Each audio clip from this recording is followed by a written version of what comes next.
Pag-uhay pa nagsugod ang kampanya sa local candidates, nagkainit na ang kampanya sa Salvador, Lanao del Norte. Ang detalye atong sayron sa live report ni Clyde Macascas. Clyde!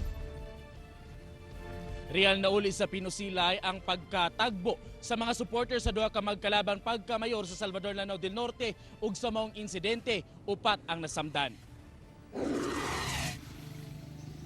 Upat ang samdan, humanag ka Pinusilay ang kampo sa duha ka magkaatbang pagkamayor sa Salvador, Lanao del Norte niadtong Miyerkules banda alas 11 sa buntag. Atubangan mismo sa munisipyo ug police station. Nag-abot ang grupo ni Bebot Umpa nga midagan pagkamayor sa Salvador og Farhani Tawan-Tawan hinungdan nga nagkagubot.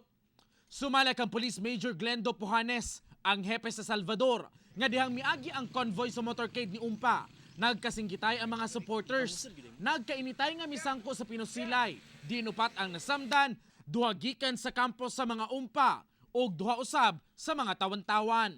Both parties na, wala na pungi ang both parties, nagkapinusilay na ang both parties. Mutong na which is resulted nga party sa mayoralty candidate ng Tawan-Tawan o sa Kang Bibot na yun mga samdan both parties. Iyahay og depensa ang matag kampo, labot sa hitabo. Sumay lang kung tato og sinubagay lang.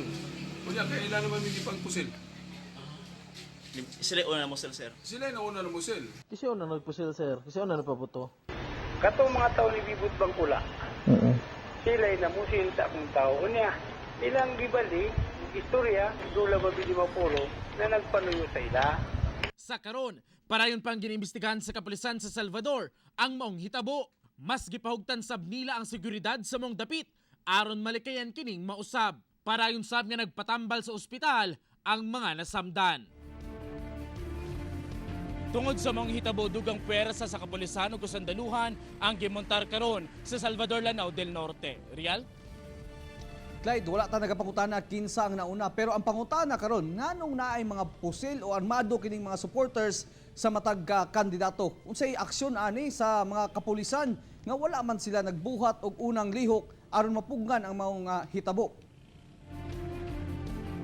Kaya ang kinahanglan tukion pag-ayo sa kapulisan sa mong dapit real kay lagi dunay COMELEC gun ban karong panahon na busa kinahanglan gyud nga wala tanay magdala-dala og mga armas maskin asa maski gani mga pulis gikinahanglan nga naka-uniforme sila kung duna sila mga dala armas busa kinahanglan kini tukion pag-ayo kung angay ba nga pasakano kaso kining mga tao nga dunay dalang mga armas. Real?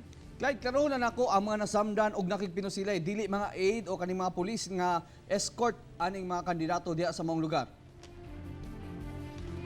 Real sa nakuha natong impormasyon, mga supporters matud pa kinsa nalambigit sab sa maong kagubot ang nasamdan sa maong insidente. Real? Unta mo aksyon na ang kapulisan sa maong lugar kay delikado magbinalsanay na sab kini. Resulta gubot nga eleksyon sa maong lugar. Daghang salamat, Clyde Macascas.